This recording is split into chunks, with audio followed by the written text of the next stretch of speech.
Kisah Sang Penakluk. Lanjut lagi, jangan lupa like, komen dan share cerita ini ke media sosial yang sahabat punya. Terima kasih. Bab tahun 1075 sampai tahun 2077. Kota Myitkyina, ibu kota negara bagian Kachin di Burma Utara, memiliki populasi sekitar 200.000. Meskipun tidak dapat dibandingkan dengan Yunnan Selatan, kota ini juga merupakan kota metropolitan yang terkenal. Sekarang tengah malam. Seluruh Myitkyina sama sekali tidak memiliki lampu. Gelap. Ibu kota Burma itu tampaknya menjadi kota hantu. Bahkan Kevin Ye tidak punya alasan untuk bertanya-tanya. Apa yang terjadi dengan apa yang terjadi di kota Myitkyina dan mengapa kota itu begitu sunyi? Sekarang Kevin Ye telah memasuki kultivasi Tianyuan, dan pikiran ilahinya bahkan lebih mengerikan. Berdiri di awan. Kevin Ye hanya menatap matanya. Pikiran yang besar itu tergantung di atas kota Myitkyina. Tidak terlalu peduli dengan Kevin Ye, tetapi sekarang kota Myitkyina di kaki gunung terlihat terlalu aneh. Di bawah selubung. Pikiran Kevin Ye, seluruh kota Myitkyina damai. Bahkan rumah jenderal tempat Sal berada sama sekali tidak ada lampu, tetapi pikiran Kevin Ye diselimuti kegelapan dan menemukan kuil gelap yang tersembunyi di kegelapan. Kerumunan itu banyak sekali, seperti hantu di malam yang gelap, bersembunyi di sudut-sudut kota yang gelap, tampaknya menunggu sesuatu. Mengambil kembali pikirannya, Kevin Ye tertawa pelan dan berkata kepada elang di sampingnya, sepertinya pihak lain sudah bersiap untuk itu. Kata-kata Kevin Ye yang tiba-tiba membuat elang itu bingung dan berkata, Ye Shaoshuai, apakah kamu menemukan sesuatu? Kevin Ye mengangguk dan tidak berbicara. Dia hanya meraih bahu elang dan menurunkannya ke awan. Saat ini, tim pedang biru sedang dalam kondisi perbaikan, tetapi wajah mereka satu persatu masih penuh dengan semangat juang. Tampaknya semua orang siap untuk bertarung dalam pertempuran yang sulit. Melihat Kevin Ye dan elang kembali, kerumunan segera mengelilingi mereka. Ye Shaoshuai, kami telah menyelesaikan perbaikan. Tolong beri kami instruksi. Kelompok tim pedang biru ini tidak sabar. Mereka ingin melihat keadaan kultivasi mereka yang meningkat dan kekuatan senjata sihir mereka. Jadi sekarang mereka benar-benar bereksperimen dengan orang-orang di kuil gelap di seberang. Dan dalam menghadapi pasukan pedang biru ini, Kevin Ye sangat tenang, menuju ke istana Myitkyina, apa yang tampaknya salah dengan sisi kota yang berlawanan. Yang Jun dan Nalan Gongyu tercengang. Mereka saling memandang. Kemudian Yang Jun pertama kali bertanya, apa yang terjadi dengan Kevin Ye? Apa yang salah dengan Myitkyina? Mata Kevin Ye kabur dan melihat ke kejauhan. Lampu kota Myitkyina sekarang gelap, dan kelompok kuil gelap yang bersembunyi di dalamnya tampaknya berkumpul.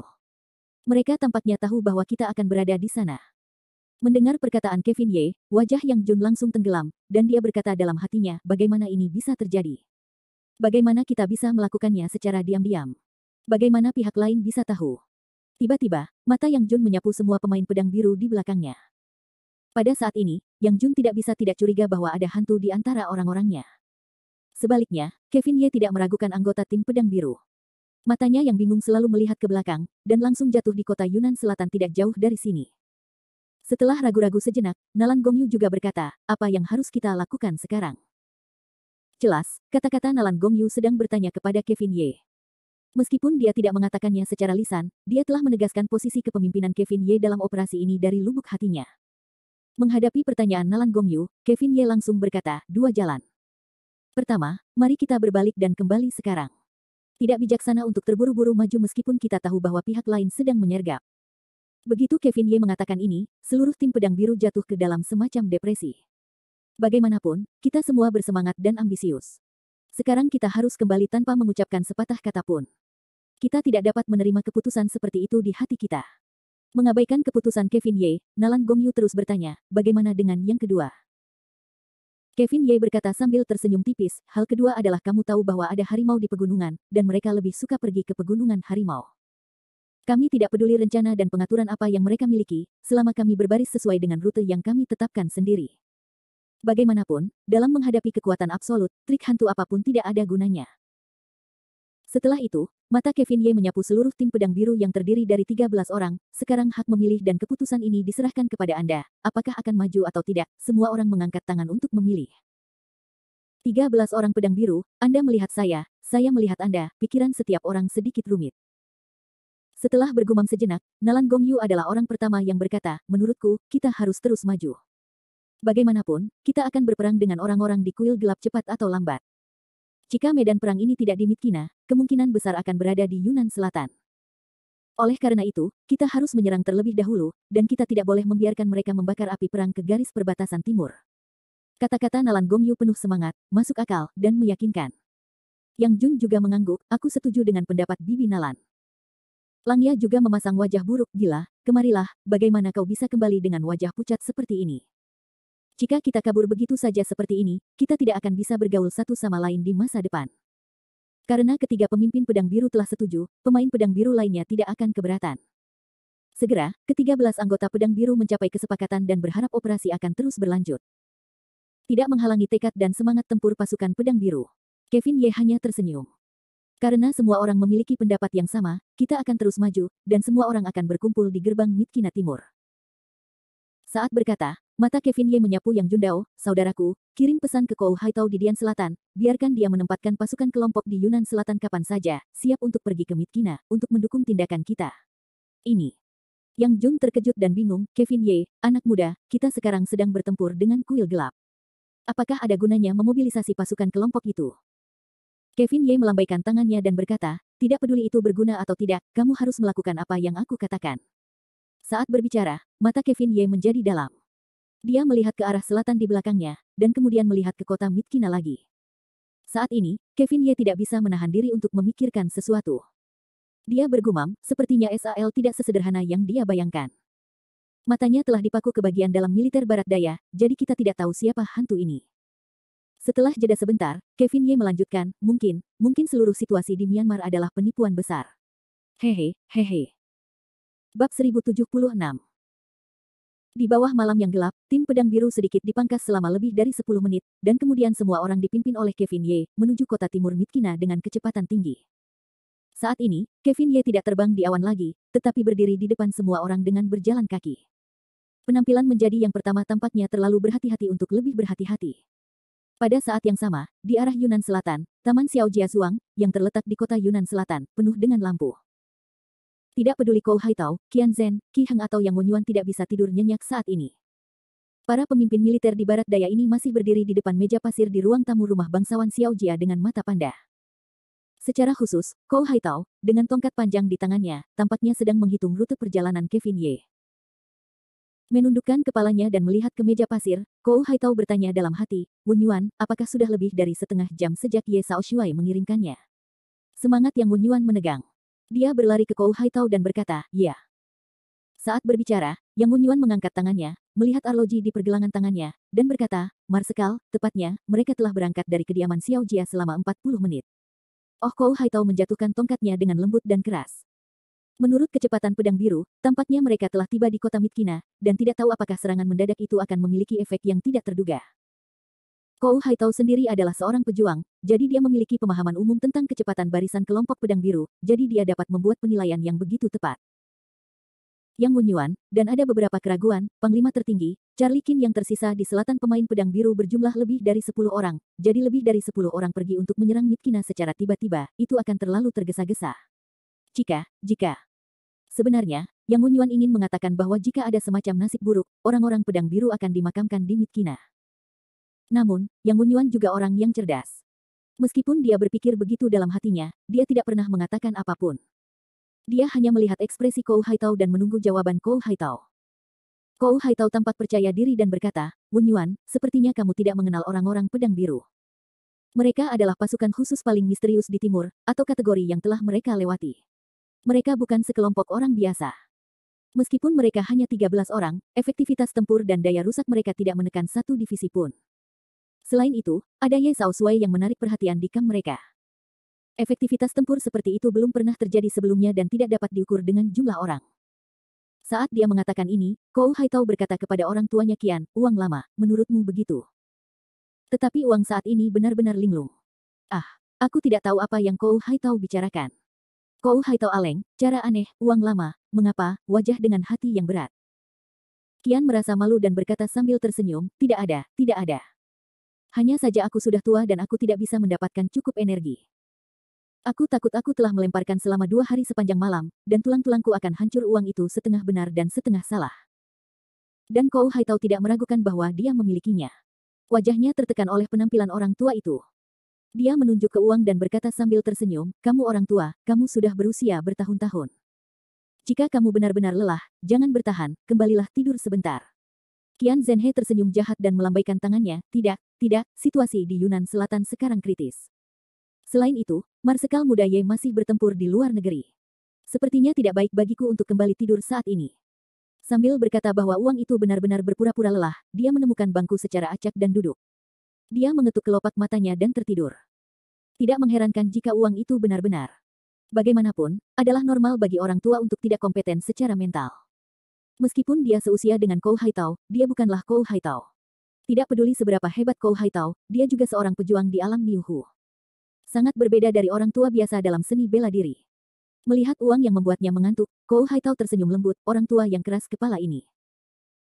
Saat dia mengatakan ini, mata Kou Haitao mulai beralih dari Qian Zhen ke meja pasir di depannya lagi. Kemudian Kou Haitao mengangkat tongkatnya dan menggambar jejak di garis batas meja pasir. Qi Heng, di mana pasukan kelompok pertama ditempatkan di Yunnan Selatan. Qi Heng, Panglima tertinggi, segera melangkah maju dan berkata dengan hormat, Panglima tertinggi, sesuai dengan instruksi Anda, saya telah memerintahkan agar semua kelompok tentara dimobilisasi ke garis perbatasan. Mereka dapat berangkat kapan saja untuk mendukung garis depan.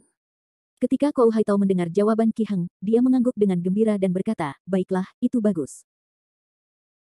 Katanya, satu-satunya jalan yang harus dilalui oleh tongkat Kou Haitao adalah 2 titik di atas meja pasir, yang merupakan satu-satunya jalan bagi Naypyidaw ke Myitkyina, dan itu juga merupakan jalan yang strategis. Komando, Divisi Pertama, Divisi Kedua, dan Resimen Artileri untuk menutup garis, dan menguras kekuatan Sal sebanyak mungkin. Selain itu, Divisi Kelima, Divisi Ketujuh mulai memasuki malam, 100 km jauhnya dari Myitkyina, menunggu perintah. Ya, Marsekal. Kou Haitao adalah seorang yang sudah lama berkecimpung dalam peleton dan formasi. Setiap perintah menunjukkan rasa martabat. Akan tetapi, ketika Kou Haitao mengerahkan pasukan berat untuk menyerang resimen Sartre di sepanjang jalan, di ruang tamu rumah bangsawan Xiao Jia, di samping pemancar, seorang prajurit muda berseragam militer dengan cepat bangkit dan berlari ke arah Kou Haitao. Panglima tertinggi, kami baru saja menerima panggilan bantuan dari Komandan Pedang Biru Yang. Tolong. Kou Haitao tercengang. Dia tidak dapat mengatur saluran di wajahnya, informasi dan situasi spesifik, baca. Baik, Panglima. Prajurit muda itu penuh energi, gerakan Myitkyina, situasi perang telah berubah, minta pasukan pertama ke Myitkyina bala bantuan. Permintaan telegram Yang Jun sangat sederhana. Di antara kalimat-kalimatnya, Kou Haitao tidak pernah tahu apa yang telah terjadi di Myitkyina. Hanya bisa 2 mata yang dilap hitam, seluruh orang itu jatuh ke dalam semacam kebingungan. Pada saat ini, menyipitkan mata dan tertidur benar-benar mengejutkan, duduk tegak. Setelah tenang, Qian Zhen segera bangkit dan mendatangi Kou Haitao dalam 3 langkah dan 2 langkah, Lao He, ada apa? Siapa yang butuh bantuan? Kou Haitao menghela napas dan berkata, selain pasukan pedang biru yang telah tiba di kota Myitkyina, siapa lagi? Qian Zhen mendengarkan desahan Kou Haitao. Awalnya dia tertegun, lalu menghentakkan kakinya dan berkata, mulutmu benar-benar tidak berbulu dan tidak bisa menangani masalah dengan tegas. Mengapa kita mendengarkan tugas anak kecil? Betapa terkutuknya. Baiklah, uang lama, sudah terlambat untuk mengatakan apapun. Kelompok pasukan pedang biru itu adalah mata naga dari ibu kota kekaisaran. Itu sangat berharga sehingga kita tidak dapat menahannya. Kou Haitao berkata dengan ekspresi enggan, Qi Heng, perintahkan segera, biarkan pasukan pertama dari garis perbatasan memasuki Myitkyina dengan kecepatan penuh. Namun, pada saat yang sama dengan perintah Kou Haitao, Qian benar-benar menggerakkan matanya dan berteriak, tunggu sebentar. Bab 1077. Meskipun telegram Yang Jun tidak menceritakan dengan jelas tentang pertempuran di Myitkyina, apa yang terjadi, tetapi hanya beberapa kata yang dapat melihat bahwa seluruh perang Myitkyina telah berubah. Pada saat ini, masuk akal bagi Kou Haitao untuk membuat keputusan dan memerintahkan bala bantuan, apakah itu untuk melindungi tim pedang biru atau untuk kepentingan keseluruhan seluruh barat daya. Namun, perintah Kou Haitao terganggu oleh uang. Pada saat ini, uang benar-benar berada di mana hanya ekspresi tidak enak badan itu, kepala rohnya telah pulih sepenuhnya, seluruh orang itu jantan, seperti singa yang sedang tidur. Qi Heng, di satu sisi, berada dalam sedikit dilema. Melihat kedua jenderal, pemimpin lama, dia tidak dapat berbicara untuk sementara waktu, dan dia tidak tahu harus mendengarkan siapa. Kou Haitao menjentikkan sudut mulutnya dan berbalik untuk melihat Qian. Dia berkata, Lao Qian, apa maksudmu? Apakah kau ingin melihat para pemain pedang biru itu mati? Jika sesuatu terjadi pada mereka, kita tidak akan mampu menyelidiki gedung ibu kota. Selain itu, seluruh Yunnan Selatan masih membutuhkan keberadaan mereka sekarang. Jika tidak ada pedang biru, apa yang bisa kita lakukan untuk melawan kuil gelap di belakang Sal? Kou Haitao penuh dengan tatapan bingung pada uang sungguhan, tidak dapat hidup untuk mempertanyakan jalan. Uang benar-benar tersenyum, orang tua, jangan khawatir, aku juga punya pertimbanganku tidak. Katanya, setelah suara uang benar-benar berlanjut, dia terus mengangkat matanya dan menatap Kou Haitao. Kou tua, Yang Jun dan Pedang Biru mengirim sinyal untuk membantu kita, tetapi apakah kau tahu apa yang telah terjadi di Midkina? Ini. Kou Haitao ditanya oleh Uang. Mendengarkan Uang itu dan melanjutkan, sekarang kita sedang berperang melawan Midkina. Jika tanpa berpikir, kita akan mengirim pasukan untuk memperkuat pasukan kecil Pedang Biru. Bahkan pasukan Trump yang kita latih dengan keras akan terjebak dalam rawa. Bandit tua, kenali dirimu dan kenali musuhmu. Kau harus tahu akal sehat untuk berbaris dan bertempur. Bahkan jika kita memiliki pasukan kelompok, kita tidak boleh buta dan merasa tidak ada. Jika terjadi tipu daya musuh, aku khawatir kerugiannya tidak akan sesederhana satu atau dua orang. Merasa bahwa Uang itu benar-benar menjelaskan sesuatu, Kou Haitao berkata, menurutmu apa yang harus kita lakukan sekarang? Benar-benar memikirkannya. Dia menatap meja pasir di kejauhan sejenak, lalu menuju ke sisi jalan Qiheng, kirim seorang detektif untuk menyeberangi perbatasan, sehingga mereka segera mendeteksi apa yang terjadi di kota Midkina. Baik, Marsekal. Qiheng segera memberi hormat militer, lalu turun untuk mengerahkan. Qian Zhen menatap Kou Haitao sambil tersenyum, orang tua, aku tahu apa yang kau khawatirkan, tetapi sekarang situasi ini tidak lagi membantu. Kita tidak dapat menempatkan orang-orang kita sendiri untuk menyelamatkan tim Pedang Biru. Kou Haitao menghela nafas dengan enggan, orang tua, aku tidak tahu mengapa kau mengatakan yang sebenarnya, tetapi seorang pengintai bahkan pergi ke Midkina. Aku khawatir itu akan memakan waktu 1 atau 2 jam paling cepat. Ketika mereka tiba, bunga lili hari sudah dingin. Saat dia mengatakan ini, Kou Haitao memukul dadanya dan menghentakkan kakinya dan berkata, baiklah, kita seharusnya memobilisasi kelompok udara kedua, atau kita tidak akan begitu pasif sekarang. Menghadapi penyesalan Kou Haitao, Qian benar-benar tertawa dan berkata, Lao Kou, tampaknya kau benar-benar sudah tua dan sudah lama tidak berada di medan perang. Konsepmu tampaknya masih dalam perang tahun 1970-an dan 1980-an. Lao Qian, apa maksudmu dengan itu? Uang benar-benar marah. Kou Haitao berkata sambil melirik, apa maksudmu? Apakah kamu masih memiliki pengintai yang sama seperti yang biasa mereka lakukan? Mereka ingin mendeteksi intelijen di Midkina kurang dari 1 jam, dan itu memakan waktu tidak lebih dari 1 jam. Jangan lupa, mereka dilengkapi dengan pesawat pengintai tak berawak, atau versi yang disempurnakan, kamera inframerah, dapat memiliki fungsi penglihatan malam. Setelah mendengar ini, Kou Haitao langsung tercengang dan tercengang untuk waktu yang lama. Akhirnya, dia berkata dengan kasar, sial, bagaimana aku bisa melupakan janggut ini, sialan. Sambil berbicara, Uang benar-benar mengetuk dahinya. Qian Zhen berkata dengan senyum bahagia, baiklah, kau adalah seorang lelaki tua dengan kepala tebal. Kau seharusnya lebih memperhatikan senjata dan perlengkapan tentara yang terbaru dan lebih baik pada waktu-waktu biasa. Kau hanya tidak mendengarkan. Aku harus mengatakan bahwa kau adalah orang yang baik dalam menjalankan tentara, tetapi ketika datang ke medan perang modern, kau harus belajar lebih banyak. Hei, wajah Kou Haitao malu dan dia tidak bisa menahan tawa 2 kali. Dan di Taman Xiao Jia Zhuang di selatan Yunnan, ketika Qian Zhen dan Kou Haitao saling menggoda, Kevin Ye telah memimpin Pedang Biru ke gerbang timur di bawah kota Midkina, beberapa ratus kilometer jauhnya. Di gerbang besar itu, selusin orang berdiri dalam kegelapan, tampak sangat kesepian. Saat ini, para pemain Pedang Biru ini saling membunuh satu persatu. Mereka tampaknya sedang bertarung dengan tekad. Mereka menunggu perintah Kevin Ye, sehingga mereka dapat masuk ke Midkina. Namun, berdiri di depannya, Kevin Ye sama sekali tidak bermaksud untuk memasuki kota itu. Dia hanya memandang kota tua itu dengan mata dingin dan tertawa dingin. Kevin Ye, bukankah kita akan pergi ke kota? Yang Jun bertanya dengan tidak sabar. Kevin Ye menggelengkan kepalanya dan berkata, karena pihak lain sudah siap, apa yang harus kita lakukan di kota? Jika tebakanku benar, orang-orang kuil gelap itu akan segera keluar. Setelah jeda, Kevin Ye melanjutkan, tetapi lebih baik tidak memasuki kota, agar tidak melukai orang-orang yang tidak bersalah di kota. Di satu sisi, Nalan Gongyu mendengar kata-kata Kevin Ye dan mencibirnya tanpa alasan, aku tidak menyangka bahwa iblis timur yang agung, Ye Shaoxuai yang berdarah besi masih memiliki hati yang penuh belas kasih terhadap langit dan bumi. Sulit untuk mengatakan betapa berbelas kasihnya kita. Kita hanya tidak ingin melihat orang-orang yang tidak bersalah mati sia-sia. Kevin Ye berkata bahwa dia melihat Yang Jun dan bertanya, Saudara Jun, apakah Anda memiliki tanggapan di selatan Yunan? Yang Jun tertawa getir dan menggelengkan kepalanya, belum. Kevin Ye bergumam, sepertinya pertempuran sulit ini hanya bergantung pada diri kita sendiri. Di sisi lain, mata Kevin Ye tiba-tiba membeku dan dia menatap langit gelap Midkina, dan menegur, semua orang waspada. Tiba-tiba, semua orang di Pedang Biru mulai gugup. Pada saat ini, sosok cantik di kepala kota Midkina bangkit dari tanah, mengepakkan sepasang sayap hitam dan memperlihatkan taring yang tajam. Wanita dengan sosok iblis yang bercampur dengan wajah barat dan wajah malaikat dapat dianggap sebagai teman lama Kevin Ye. Siapa yang bukan putri darah Douglas dan Vivian? Cook, Aku sudah lama menunggumu, tim penegak hukum kekuatan oriental. Saat dia berbicara, Vivian mengepakkan sayapnya ke depan. Namun, ketika dia melihat bahwa pemimpin kota itu adalah Kevin Ye, matanya benar-benar berubah dan menjadi rumit dan ganas. Kevin Ye, apakah itu kamu? Kevin Ye tersenyum tipis, ke langit dengan cara Wei Weian, lama tidak bertemu, Wei Wei seorang guru. Namun, ketika Ye Hao dan Vivian menyapanya seolah-olah tidak terjadi apa-apa, terdengar suara gemetar di tanah di luar Mitkina. Kemudian, tidak peduli Yang Jun atau istana, mereka semua terkejut. Mereka tidak percaya apa yang mereka lihat sebelumnya.